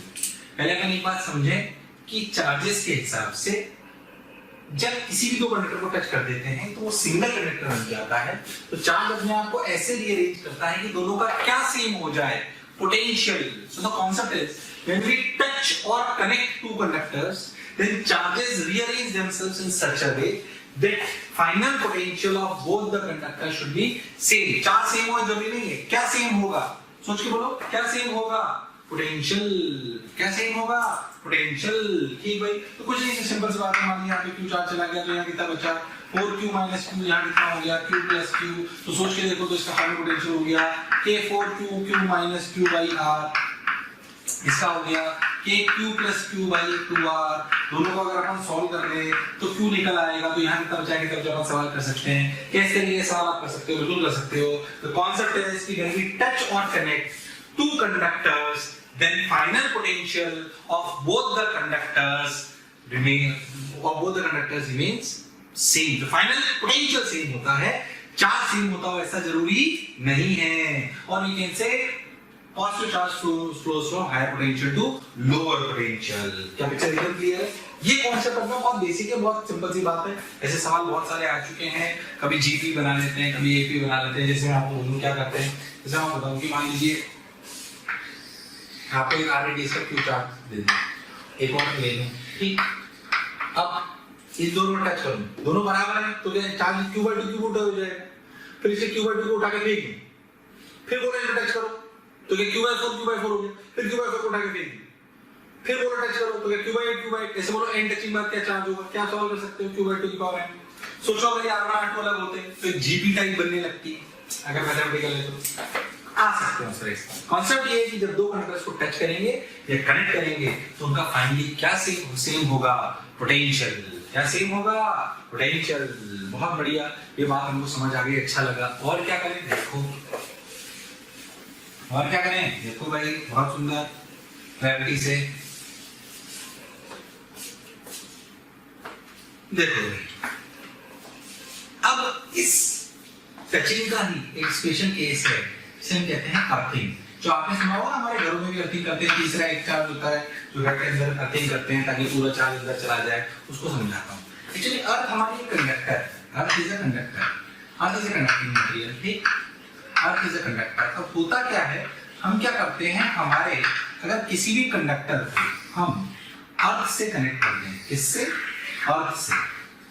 अर्थ का रेडियस होता है 6400 किलोमीटर, बहुत छोटा, बहुत बड़ा, बहुत बड़ा। सोच में आपने लिखा है कंडक्टर इतना बड़ा लिखा है तो ये भी बहुत बड़ा, रखेल जैसा होता नहीं। तो मान लो हम किसी कंडक्टर को अर्थ से कनेक्ट कर दें, मान लीजिए इस पे चार्ज Q था, इसका रेडियस R था। आपको नहीं लगता चार्ज डिस्ट्रीब्यूट होगा और तब तक होगा जबकि दोनों का पोटेंशियल सेम ना हो जाए। मान लेते हैं इसका चार्ज Q, इसमें से Q निकला तो यहाँ कितना बचा, Q माइनस Q, तो यहाँ कितना पहुंचा Q। तो फाइनली क्या सेम होगा, पोटेंशियल। तो KQ minus Q by R equal to KQ by RE। आपको नहीं लगता K ने K को मार दिया। देखो ध्यान से, QRE minus QRE equal to QR। बहुत ध्यान से देखो तो Q की value Q R E by R E plus R. बहुत लॉजिकली सोचो तो क्या आर ई बहुत बड़ा है आर से, तो क्या ये R E plus R approximately R E है, तो इसने इसको मार दिया। तो क्या क्यू बेसिकली क्यू के बराबर है, मतलब क्या पूरा चार्ज यहाँ आ गया, तो यहाँ कितना बचा 0। अब यही काम करती नॉर्मल केस में, अब यही काम करती है नॉर्मल केस में कि अगर उससे किसी कंडक्टर को जोड़ा जाए तो पूरा चार्ज खुद खा जाती है। इस लॉजिक की वजह से इसलिए जो भी कंडक्टर पर चार्ज बचता है वो पूरा अर्थ ले लेती है। इसलिए हम हमारे घरों पर सारे इलेक्ट्रिकल अप्लायंसेस को अर्थ से कनेक्ट कर देते हैं ताकि किसी कारणवश अगर उन पर चार्ज बच जाए कोई लीकेज की वजह से तो वो पूरा चार्ज कहां चला जाए, अर्थ में। कहां चला जाए, अर्थ में। बात बिल्कुल सही बोली। वरना सोचो, अगर आप सोचो इस पर चार्ज रखा होगा और आप इसे ऐसे पकड़ लेते तो ये जो वायर का काम है ना ये आप करते, तो जब ये चार्ज यहां से बहता ना तो आपको बहुत अजीब सी अनुभूति होती, करंट लगता है जोरदार। बोलो क्लियर एकदम? चलो हाँ भाई, तो जो भी चीजें हम कनेक्ट करते हैं वो सब बेसिकली इसलिए करते हैं ताकि अर्थ में चार्ज चला जाए। अब ठीक भाई, पर ये तभी होता है जब ये अपना कंडक्टर आइसोलेटेड हो। कैसा हो? आइसोलेटेड, किसी भी बाहरी एक्सटर्नल से इंपैक्ट नहीं हो रहा, क्योंकि इसको कनेक्ट करने पर हमेशा पूरा चार्ज अंदर चला जाए ऐसा जरूरी नहीं है। ये तभी संभव है जब ये आइसोलेटेड है। तो मोस्ट ऑफ द चीजें हमारी आइसोलेटेड ही होती है, तो लेकर नहीं होती। तो जब लोग कनेक्ट करते हैं तो क्या चीज सेम होना जरूरी है? क्या चीज जरूरी है? चार्ज जीरो होना कि पोटेंशियल जीरो होना? पोटेंशियल जीरो होना। क्यों? क्योंकि ये इतना बड़ा है कि पोटेंशियल जीरो करे मानता है। तो आप समझो कि जब भी हम अर्थिंग करते हैं, क्या करते हैं? अर्थिंग। तो जिस चीज को कनेक्ट करते हैं अर्थ से उसका क्या जीरो हो जाता है? चार्ज की पोटेंशियल। पोटेंशियल कंडीशन जीरो होनी कंपल्सन है, क्योंकि आइसोलेटेड है इसलिए चार्ज जीरो होना पड़ेगा। तो कंडीशन क्या है? चार्ज जीरो होने की पोटेंशियल जीरो होने की। On earthing what will happen to the conductor? The final potential of the conductor becomes zero. Charge may or may not be zero. Sir charge भी जीरो है क्योंकि isolated है इसलिए, पर कंडीशन चार्ज जीरो होने की नहीं है। क्या जीरो होने की है? पोटेंशियल। ये बात याद रखनी। So when we earth something potential of the conductor becomes zero. अच्छा, हमारी अर्थ इतनी बड़ी होती है तो हम इसको रिप्रेजेंट ऐसे करते हैं। इसकी वजह इसको रिप्रेजेंटेशन ऐसे करा जाता है। तो जब भी ऐसा साइन लिखे तो आप सब लोग जानते हो कि अर्थिंग का साइन। जो मैंने इलस्ट्रेशन लिया, जो मैंने बात बोली उसका एक इलस्ट्रेशन लेता हूं। मान लीजिए एक चार्ज क्यू है, यहां से डी दूरी पर अपना एक कंडक्टर है, कितनी दूरी पर? डी दूरी पर, ऐसे डी दूरी पर अपना एक कंडक्टर है। ऐसी बात कर रही है जो इसको हम अर्थ करते हैं तो एक्सटर्नल एजेंसी के इंपैक्ट में आएंगे। अब क्या चार्ज जीरो होगा? नहीं, बल्कि इसमें ऐसा क्यू डैश चार्ज आएगा कि इसका नेट पोटेंशियल जीरो हो जाए। किसी वजह से, इसकी वजह से और इस वजह से, दोनों से मिलकर जीरो। तो सोचो मैं पहले भी बता चुका हूं, इस क्यू की वजह से यहां पे पोटेंशियल कितना है? k q by d sphere है, ये बात पहले कर चुके हैं। और खुद की वजह से कितना है? k q डैश by, अगर ये डैश r है तो r, that should be equal to 0। तो q डैश की वैल्यू क्या आ गई? q डैश की वैल्यू आ गई r q by d। तो चार्ज जीरो नहीं हुआ, minus r q by d। तो चार्ज जीरो नहीं हुआ। क्या जीरो होना जरूरी है? पोटेंशियल। तो when you earth something what becomes zero? Potential. पर अगर कंडक्टर आइसोलेटेड हो तो क्या अर्थिंग, तो क्या चार्ज जीरो होना पड़ेगा? हां, इसलिए हम नॉर्मल लाइफ में ऐसा करते हैं। तो कॉन्सेप्ट समझ में आया? तो अर्थिंग का मतलब पोटेंशियल बिकम्स जीरो। बोलो क्लियर? कैपिटल एकदम क्लियर है। और अर्थिंग एक स्पेशल केस है किसका? जब हम दो कंडक्टर्स को टच करते हैं या कनेक्ट करते हैं। चलो भाई, अब इन कहानियों को, टचिंग वाली को और अर्थिंग वाली को, हम हमारे कुछ अलग टाइप के सवालों में और जोड़ते हैं। कैसे? सुने। अब अपन पढ़ रहे हैं questions on concentric shells. Questions on concentric shells, ऐसे भी बहुत सारे सवाल आते हैं। तो कॉन्सेंट्रिक शेल वाले सवाल कैसे होते हैं मैं आपको समझाता हूं। कॉन्सेंट्रिक शेल्स कैसे, मैं आपको समझाता हूं। देखो, मान लो कि आपका ऐसे कंडक्टर, हॉलो कंडक्टर है और ये भी एक हॉलो कंडक्टर है। दो कंडक्टर है, ये conductor inner radius outer radius नहीं है, यहां पे मसला नहीं है। ये हॉलो कंडक्टर ये है, एक ये है। मान लो चार्ज q हमारे से चार्ज q2 है, इसको S1 मान लो, S2 मान लो। अब आप लोग पूछे पोटेंशियल ऑफ S1 तो आप लिख सकते हो कैसे? खुद की वजह से कितना है? k q1 by r1। और बाहर वाले की वजह से कितना है? क्योंकि q पोटेंशियल है तो सब जगह सेम होगा। बाहर वाले की वजह से इस जगह पोटेंशियल कितना है? k q2 by r2। ऐसे में S2 का पोटेंशियल पूछ ले तो खुद की वजह से K22/R2 प्लस अंदर वाले की वजह से अगेन K Q1/R1। तो अगर हॉलो स्फीयर्स हो, 3 भी हो 4 भी हो कोई भी हो, क्या मैं पोटेंशियल लिख सकता हूं? हाँ, मैं तो कह रहा हूं यहाँ पे मैं एक चार्ज Q और रख देता तो इस S1 में KQ/R1 और उसमें KQ/R2 और जुड़ जाता। क्या मैं लिख सकता हूं? हाँ, कि कॉन्सेंट्रिक हॉलो स्फीयर्स हूं, उन पे चार्जेस अगर पता हो, क्या मैं पोटेंशियल लिखना जानता हूं? हाँ, मैं आपसे एक बात पूछूं कि मान लीजिए मैं आपसे बोलूं कि ऐसे आपके स्फीयर हैं, बोला जाए यहाँ पे चार्ज 2q है, ये 3q है, ये -2q है, और मैं आपसे बोलूं कि ये रेडियस 2r है, मैं आपसे बोलूं ये 3r है, मैं आपसे बोलूं कि एक और ले लो आप, तो चलो ऐसा कर लेते ये q मान लो, इसका रेडियस 4r है, मैं आपसे बोलूं बीच वाले का पोटेंशियल लिखिए, क्या सब लोग लिख सकते हैं? 4 कारणों से, इसकी वजह से सारे रेडियस दे दो, क्या आप किसी भी स्फीयर का पोटेंशियल लिख सकते हो? हाँ, तो अगर होलो कॉन्सेंट्रिक शेल्स हो तो आपको पोटेंशियल लिखना आना चाहिए। ये बात तो समझ में आई, और जो डिस्कशन कर रहे हैं बात समझ में आ रही है। क्लियर? अब सवाल कैसे आ सकते हैं? Earthing, connecting, conducting. सुने, जैसे मान लो मैं आपको बोलूं कि ना, ध्यान रखना सवाल, ध्यान रखना। मान लीजिए मैं आपसे बोलूं कि हम एक स्फीयर ले जिसका रेडियस r हो, एक और स्फीयर ले जिसका रेडियस 3r हो, और मैं बोलूं कि यहाँ पे चार्ज q है और यहाँ पे चार्ज 3q है, और मैं बोलूं कि मैं इन दोनों को ऐसे कनेक्ट कर देता हूं, तो क्या होगा? इनमें फाइनल चार्जेस क्या होगा? वीडियो को पॉज करो और ट्राई करो, वीडियो को पॉज करो और ट्राई करो, क्या होगा? ठीक कर लिया?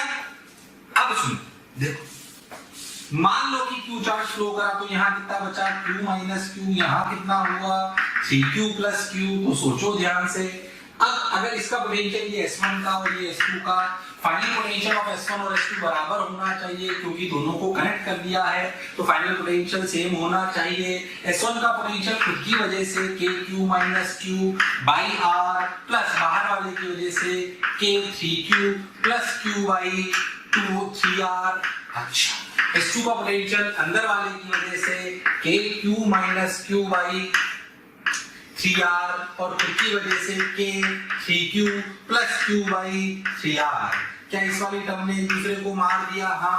R ने R को, K ने K को मार दिया? हाँ। क्या 3Q minus Q equal to Q minus Q? ऐसा तभी हो सकता है जब Q बराबर Q, यानी कि क्या पूरा चार्ज बाहर चला गया, इसका मतलब अंदर 0 बच गया और बाहर 4Q हो गया। तो अजीब सा लगा, 0 हो गया। इससे हल करता है। अगर हमने इनर स्फीयर को आउटर स्फीयर से जोड़ दिया, वो भी कंडक्टिंग वायर से, तो क्या ये एक ही कंडक्टर बन गया? अगर ये एक ही कंडक्टर बन गया तो क्या all the charge reside to its outer surface? ये तो हम पहले ही पढ़ चुके हैं, मतलब जो पहले लॉजिक लगाया था उससे और जो मैथमेटिक्स कर रहे हैं बिल्कुल सही है। तो जब भी अगर इनर स्फीयर हो और बाहर स्फीयर हो तो उनको अगर कनेक्ट कर दोगे तो सारा चार्ज कहाँ मिलेगा? बाहर। कहाँ मिलेगा? बाहर। तो क्या ये हॉलो स्फीयर्स में कनेक्टिंग वाली प्रॉब्लम हो गई? बिल्कुल सही। चलो भाई और बात करते हैं, देखो ध्यान से।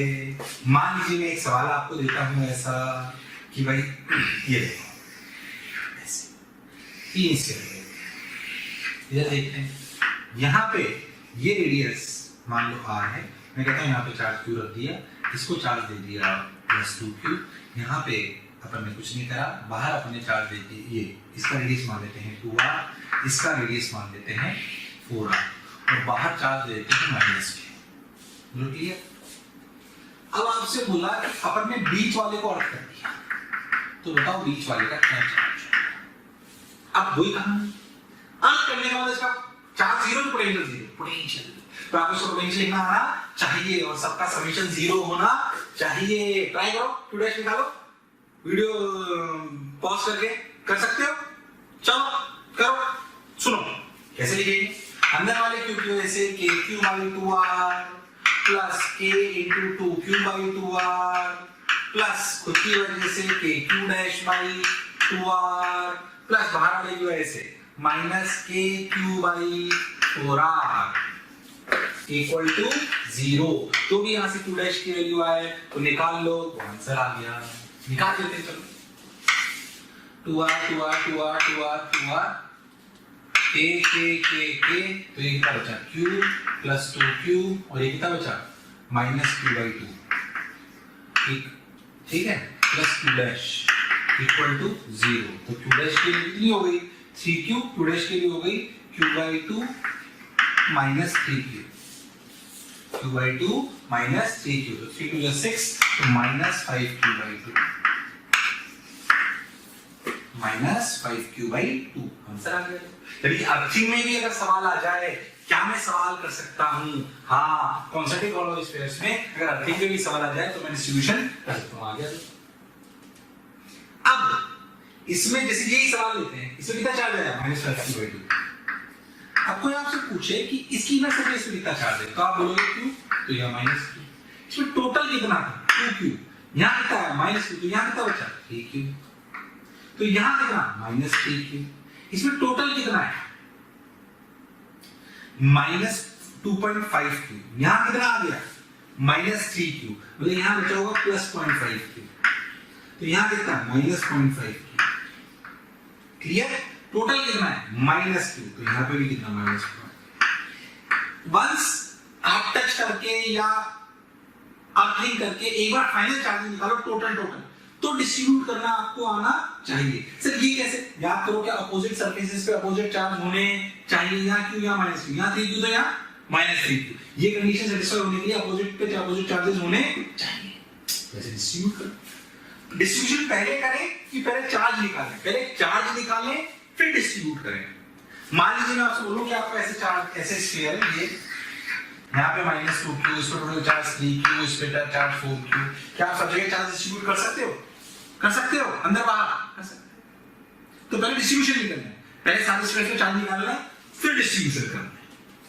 क्या पिक्चर एकदम क्लियर है तभी अपनी बात बनेगी वरना बात नहीं बनेगी। क्लियर एकदम तो कॉन्सेंट्रिक स्फीयरिकल शेल्स के अगर सवाल आ जाए तो अपने को करने आने चाहिए चलो भाई ये बात अपने को समझ में आ गई बढ़िया। अब कुछ बातें और कभी कभी कुछ सिस्टम्स की एनर्जी आपको रिक्वायर जाती है उन्हें सुनिए कैसे सिस्टम एनर्जीज के कुछ और सवाल होते हैं सुनो सिस्टम एनर्जी अपन समझते हैं जो एनर्जी सिस्टम को बनाने में चाहिए वो एनर्जी सिस्टम की एनर्जी कहलाती है। जैसे मान लीजिए मैं आपको बोलूं कि एक हॉलो नॉन कंडक्टिंग स्फीयर है r1 रेडियस का q1 चार्ज का इससे d दूरी पर एक r2 रेडियस का फिर से सॉलिड नॉन कंडक्टिंग स्फीयर रखा है q2 चार्ज। बताइए सिस्टम की क्या एनर्जी है तो आपको समझ में आना चाहिए सिस्टम की एनर्जी दो तरह की होती है one is the interaction energy and one is the self energy. इस सिस्टम को बनाने के लिए क्या इस स्फीयर को बनाना पड़ा होगा इसको भी बनाना पड़ा होगा पास भी लाना पड़ा होगा तो इसकी सेल्फ एनर्जी क्या है हॉलो नॉन कंडक्टिंग स्फीयर की k q1 2r इसकी सेल्फ एनर्जी क्या है 3/5 k q2 square by r2 इनकी इंटरेक्शन एनर्जी क्या है पॉइंट चार्ज कर देखो k q1 q2 by 3 answer k q1 q2 by d क्या ये टोटल इस सिस्टम की एनर्जी हो गई हाँ बिल्कुल हो गई क्लैरिटी एकदम अच्छे समझ में आया आपने कोई दिक्कत नहीं बोलो क्लियर। इसे आपको एक अच्छा सवाल और कर रहा हूं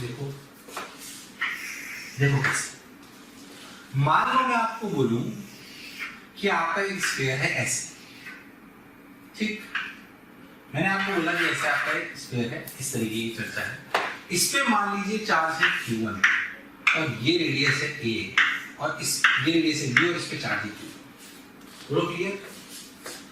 मैंने देखा मैं सेंटर पे चार्ज कर दिया बोला क्या इस सिस्टम की एनर्जी बताइए। अब सोचो सिस्टम का तरीका वही होता है कि पहले सिस्टम को बनाने में जो एनर्जी खर्च हुई वो क्या है। सोचो मैं अंत से सबसे पहले q को लाया वो तो पॉइंट चार्ज सेंटर वाला तो उसको बनाने में कोई एनर्जी खर्च नहीं हुई पर जब मैंने q1 बनाया तो क्या q1 की खुद की सेल्फ एनर्जी है k q1 square by 2a हाँ पर जब q1 को खुद को बनाने में एनर्जी खर्च हो गई पर जब q1 को यहाँ बिछाया होगा तब क्या q की वजह से potential k q by a होगा तो q की वजह से जो कार्य करना पड़ा क्या वो k q q1 by a है हाँ तो क्या ये आ गया और ये भी बन गया। अब सोचो जब इसको बनाया होगा तो क्या इसकी सेल्फ एनर्जी लिखी गई होगी k k2 square by 2a पर क्या जब Q2 को लाया तो क्या Q की वजह से भी कार्य करना पड़ा, KQ Q2 A प्लस क्या KQ1 की वजह से भी करना पड़ा, KQ1 Q2 A। ये इसकी टोटल एनर्जी होगी। ध्यान समझो, Q को लाए कोई कार्य नहीं करना पड़ा, Q1 को जब लाए तो खुद की सेल्फ एनर्जी बनी KQ1² है और Q की वजह से कितनी KQ A into Q1। जब Q2 को लाए तो खुद की सेल्फ एनर्जी और इन दोनों की वजह से। That is how we write down the energy of systems. That is how we write down energy of systems. क्या पिक्चर एकदम क्लियर है? बढ़िया लगा? और सुनो, इसमें जो एक आखिरी बात, हालांकि वो कैपेसिटर में बहुत आती है जो ज्यादा नहीं बताता हूँ, ध्यान से देखो कि अगर ध्यान से देखो, मैं आपको डायरेक्ट एग्जांपल लेता हूँ क्योंकि दो कंडक्टिंग पैरेलल प्लेट्स जो हैं वो उसके सवाल बहुत सारे कैपेसिटर में आएंगे तो उसको वहीं पर पढ़ेंगे तो ज्यादा बेहतर है। बस अब इतना समझ लो कि अगर ऐसे दो कंडक्टिंग प्लेट हैं, रट लो इस बात को या समझ लो कि अगर यहाँ पे चार्ज Q2 और यहाँ पे मान लीजिए -2 है या यहाँ पे 3Q, तो चार्ज डिस्ट्रीब्यूट कैसे होता है प्रूफ मैं नहीं बता रहा हूँ। इसके टोटल का आधा 2Q और 5Q का आधा चलो लिखा हुआ 5Q का आधा यानी कि 2.5Q यहाँ आएगा, तो यहाँ कितना बचा -0.5Q, अपोजिट साइड पे अपोजिट आता है 0.5Q, तो यहाँ पे कितना बच गया 2.5Q। मतलब अगर ऐसे कंडक्टिंग प्लेट्स हों तो उनपे टोटल का आधा बाहर आता है, बाकी अपोजिट में अपोजिट आता जाता है। ये 3-4 कितनी भी आपकी प्लेट्स हो काम करता है। जैसे कुछ भी रेजिस्टेंस लेते हैं, ये Q, ये 2Q, ये 3Q, ये 4Q, ऐसे कुछ भी ले लेते हैं। टोटल कितना हुआ 3Q, 6Q, 10Q, तो यहाँ कितना हुआ 5Q, यहाँ कितना बचा -4Q, यहाँ कितना हुआ 4Q, यहाँ टोटल कितना है 2Q, तो यहाँ कितना बचा -2Q, तो यहाँ कितना हुआ 2, यहाँ 2Q, यहाँ कितना है 3Q, तो यहाँ कितना बचा Q, तो यहाँ कितना -Q, बोलो क्लियर, तो यहाँ कितना आ गया 5Q। ये सब कुछ सही बैठा, जो कहा जो समझा बिल्कुल सही है। इनके प्रूफ इस बात से ले जाते हैं कि कंडक्टिंग शीट के अंदर कंडक्टिविटी 0 होनी चाहिए, यहाँ पे भी 0 होनी चाहिए, तो पूरे प्रूफ करते हैं। आप तो याद रखो, अगर कंडक्टिंग प्लेट्स का सिस्टम है तो टोटल चार्ज का आधा बाहर आएगा और बाकी अपोजिट में अपोजिट आता जाएगा। बोलो क्लियर। और इसको डिटेल में पढ़ेंगे कैपेसिटर में। कहाँ पढ़ेंगे? कैपेसिटर में। आशा करता हूँ इसका एक क्रैश कोर्स का आपको ये फायदेमंद रहा होगा। 110% बहुत अच्छे से समझदारी से आप लोगों को देने का प्रयास करा है। और फिर से कह रहा हूँ कि उन्हीं बच्चों के लिए है जो बच्चे एक बार थोड़ा थोड़ा पढ़ चुके हैं, बाकी रेगुलर कोर्सेज में लीजिए। मैं बार बार आप लोगों को कह रहा हूँ कि अगर जो रेगुलर देख रहे हैं वो प्रीमियम कोर्सेज में ले सकते हैं। डाउट सारे उस पर क्लियर हो रहे हैं, स्टडी मटेरियल आपको मिल रहा है और अभी आपके पास टाइम है, एग्जामिनेशन और डिले भी हो सकता है बेटा जो लग रहा है, तो आपको लगे तो आप गोल्ड कोर्स ले लीजिए, जिस गोल्ड कोर्स में आपको रेगुलर वाले लेक्चर भी हमारे पूरे मिल जाएंगे और स्टडी मटेरियल भी पूरा मिल जाएगा। ताकि अगर आपको प्यारे बच्चों, अगर आपको लेक्चर पसंद आ रहे हैं और मैं आपसे कहता हूं कि आपको लग रहा है कि ये टॉपिक भी सर से ही पढ़ना है और आप उसके लिए कोई आपकी क्यूरी है या कोई भी आपके किसी भी तरह का प्रॉब्लम है, तो आप इस टोल फ्री नंबर पर संपर्क कर सकते हैं। टोल फ्री नंबर है 18002121 1800212799 1821 799 18002121 799।